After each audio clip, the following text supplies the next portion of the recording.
if you know our work or might not know our work or who we are, what we do. Yeah. But, if we start with that, because we got a clip from Ex Machina to play, and that's probably a good intro as to what we do and how we did it and how we both got started doing. That was our first film score together. Yeah, I mean, basically what happened was that we've both been musicians in, doing different stuff over the years. Ben,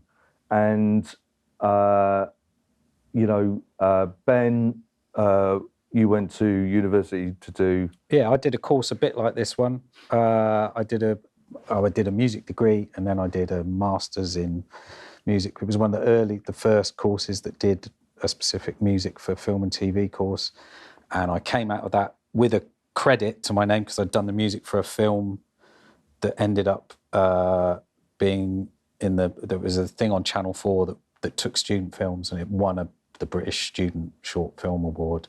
And it was directed by a guy called Miguel Sapochnik, who is now the most decorated film TV director in the world, probably because he directed the Battle of the Bastards episode of Game of Thrones. He was the head series director of that. So he's I haven't really done much. We speak to each other a lot, but we haven't actually worked with him. I haven't worked with him since I did one of his early films. But I was doing natural history, based in Bristol, did lots of stuff, natural history, the old school way of sending off tapes. I had contacts in the natural history unit. My dad worked in the natural history unit, which was incredibly lucky. He wasn't able to give me a job, but he was able to say, this is where stuff is being made, send them tapes. And it was back in the days of sending a VHS tape with, and I had this one credit, which was this short film by Miguel, and that helped me get a job. And I spent 10 years doing natural history stuff, which was great. But when I met Geoff, I was wanting to get out of doing natural history because I felt pigeonholed, even though it was really good stuff. It was David Attenborough series and things like that. I would always wanted to do dramas and feature film. And Geoff, as you probably know, was in Portishead. Portishead was his band, which is obviously very cinematic music and has been used loads in films, but he hadn't done much feature film scoring and wanted to get into it. Yeah, so basically, I never really... People always said about, would you want to go and do music for film and stuff like that? And I thought it was like a secret kind of ninja art that basically that you had to be a composer. You had to kind of stand there, with your conducting, stick. And that's how you had to do it. And I felt like most probably a bit of a kind of pretender, really, because I suppose that's what film music kind of was, really. I mean, there had been people from bands that had gone on to do film scores, but Stuart Copeland from The Police, but very, very few. And it was a very kind of, closed shop, very kind of, public, private educated kind of way of getting into it. So for me, it was like, no, I don't feel right, kind of I shouldn't really be allowed in that gang. And then what happened was that we were approached by a guy who I knew in the industry, and he said that his friend, a guy called Alex Garnham, was making a film. He was making the film Dredd, and he knew that I was a massive 2000 AD Judge Dredd fan. Actually, we talked about working. Basically, me and him play old man's football, and we've been playing old man's football for 20 odd years. Back then, 25. It was young man's football. It was middle-aged football back then. Yeah. And basically, what happened was that I was working. The first job I got was I started working on the Banksy film, Exit Through the Gift Shop. They were using a lot of really awful library music, and library's not so bad now, but it was then. And basically I was brought in to write some music because of the hip hop kind of music I'd made. So I did that, and then we were talking about working together. It's really strange. We played football for ages and we didn't really know what each other did. We just played football and drank beers afterwards, and it was a kind of escape from work, I suppose. Right? Yeah. But So, and it was gonna be a school choir version of something, wasn't it? Yeah, and I was doing, and I'd ended up doing some string arrangements for bands on Geoff's label. Yeah. So we gradually started knowing what each other did, and then the Alex Garland Yeah, thing. so the Alex Garland thing came through, and we met up with Alex, and we started working on Dredd together. It was like, okay, so Ben has got his massive, scoring chops, how to actually put music to picture, But I hadn't ever been able. I walked into Geoff's studio and he had these old Oberheim analog synths and was playing what he'd suggested to Alex as a theme for Dredd, and I was like, I want a bit of this. This sounds fucking amazing. I really want to do this, and so we did it. We did it. So we did it, and then basically it was hilarious because Alex was never supposed to be the director, and he kind of like kidnapped the film, and he was just supposed to be the writer, but the actual director they chose was awful. So Alex kind of kidnapped him, didn't he? And basically said, why don't you fuck off? Yeah, and so in the post-production period, we only met Alex. Yeah. And I don't know if any of you've seen the film Dredd. That was, when was it? About 2012, isn't it? Yeah, long time ago. It wasn't very successful, unfortunately. It's a good, decent film. But because Alex didn't have any power, and we had a very specific idea for the music, and it was quite a big film. It was Lionsgate, relatively big budget. And Lionsgate were expecting a sort of superhero film. And lots of things about the film weren't really a superhero film. One of the main things being the score, which was we were doing it all on these three Oberheim synthesizers. 1970s kind of, mono kind of they got 4 voices on them, and it's got a really basic sequencer that you can just tune the notes to. And so basically that was it was like all right, we're only going to do it on this. This is that we've got 3 of them now, and we're only going to do it on it, and we're not going to make any other. We're not going to do anything else. We're not going to add. All the drums had to come from it. All the melodies, everything had to come from it. We were allowed to use one delay pedal and one reverb pedal, which was space at that point. I don't think we even used that then.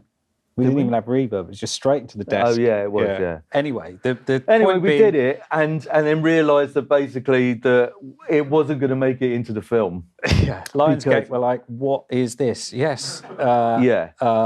And that was our sort of introduction into, you can try and be artists in the film world, and we were given an opportunity to, change it, put some electric guitar in there, man, and some drums, and it'll be really cool. And we were like, well, no, it won't. It will be awful, dreadful, like it ended up being. Yeah. So we sort of left, got kicked off, however you want to describe it. We mutually parted ways from the film, which was a shame because for me anyway, it was like, I'm doing a feature film, I'm doing a drama, and for Geoff, it was like, we're in. We're doing and he's a massive film. It's like 2000 AD. Brilliant. And so it was almost a bit sort of a heart-sinking thing, and Alex was disappointed as well. He really liked what we were doing. But totally realised, the film industry is, especially if you don't have power, you're not the name director. He couldn't even say, I really want this music. If they said, this isn't right. At that point, they could have kicked him off. Yeah. As well. Yeah. So this is a sort of rambling way round, but it is an interesting way in that you've got to form allegiances and form relationships with directors. So what that did, even though it didn't come to fruition, we had formed a very strong relationship with Alex. It helped that Alex's favourite band at the time was Beak, which is Geoff's other band. It helped that the first stuff. Terrible taste in music. Yeah, the first stuff.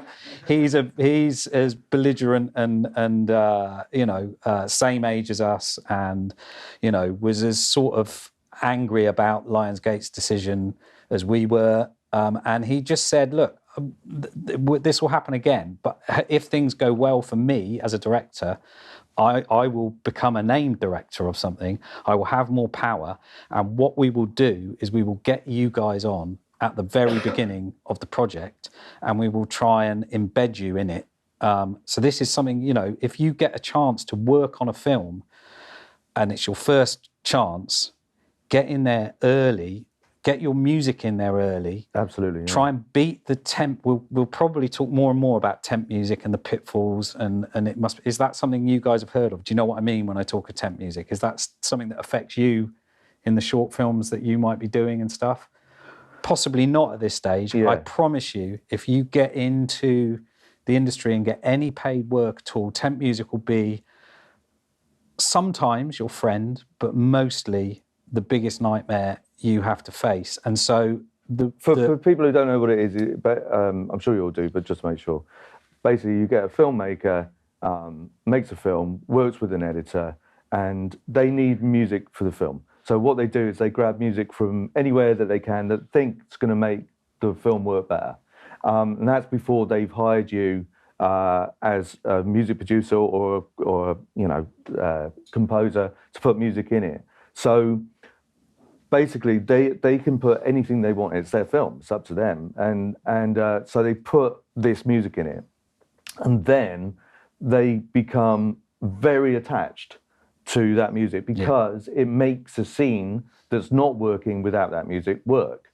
So they're terrified of removing it. It's like pulling a plaster off, you know, a cut. It's like, oh no, it's going to be horrible underneath there. And so usually what happens is that if you can get onto a film really early and you've got music and you've thought about music for the film, then basically that you can deliver lots of ideas to the director, to the editor, and they can use your music as the temp music. Because otherwise you get a situation where really it's a very, very strange situation, and it's still happening with me at the moment with the thing I'm doing. It happened just Sky. We've just done a Cillian Murphy film. Yeah.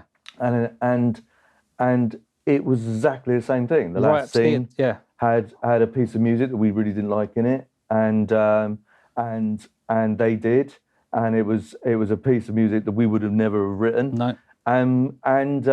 And we get why they like it because it's really sad and it's emotional and all that stuff. But we've ended up having to write a piece of music like it. Yeah. And you know, and we've been doing this however long. We've got so many credits to our name. Doesn't matter. It will happen. It will happen, and it's the film. You're working for the film, basically. You're not working for yourself. I mean, you get a few ego kick-ins. You know what I mean? When you've done this amazing bit of music and and then you give it and they put fucking Moby on. And that would have been an editor. It would have been an editor making a very quick decision. And so it's such a strange. I keep trying to suggest to film companies and production companies, there must be a better way around this. And editors themselves, they don't really want that pressure of dictating how a film should go and feel musically, and yet they do. That decision where they go, oh, we need a sad ending, I'll just grab that bit, and that's on there. That then gets wedded to the film, and it's very, very, very difficult for even creative people like, you know, Cillian Murphy's, you know, you probably heard him on Radio 6. He loves his music. He knows his music. He's an amazing guy. He's brilliant. He's a brilliant musician. He loves Geoff, and it's like, and even with even with all those things in our favour, we just couldn't convince him that this end piece was not the right way to go they tried. For his film. It wasn't like they were belligerent about it. No, they tried, and we have maybe. Well, basically, you'll see the film, hopefully. It's called Steve. It's a really good film on Netflix. It's a really good film. When you get to the end bit of music, see if it makes you go, oh, that doesn't sound like Ben and Geoff.